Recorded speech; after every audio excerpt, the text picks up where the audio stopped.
At the end of The Lord of the Rings, Frodo Baggins and Samwise Gamgee are saved by giant eagles. It should be an awe-inspiring moment, but instead, we were all left wondering, why didn't they just take them to Mount Doom in the first place? The best answer to that question also happens to be the simplest, that Gandalf actually planned on Frodo taking the eagles as soon as the journey began, but was interrupted.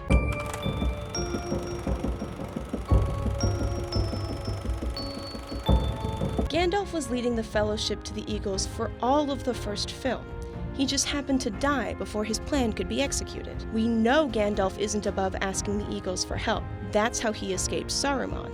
It actually makes more sense that he'd also take the time after they saved him to secure their aid for the next part of the fight, getting the One Ring to Mount Doom.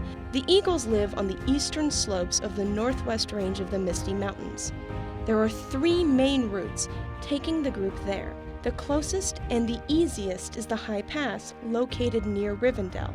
But it's also the most likely to have been watched by the forces of Sauron, so it wasn't an option. The second closest option is the Redhorn Pass, which is exactly where Gandalf takes them. It's just bad weather that forced them to turn back. The third option that gets the group to the Eagles is Moria, the underground dwarven kingdom that the group settled for when the first 2 options were rendered impassable. Gandalf was lost fighting the giant Balrog.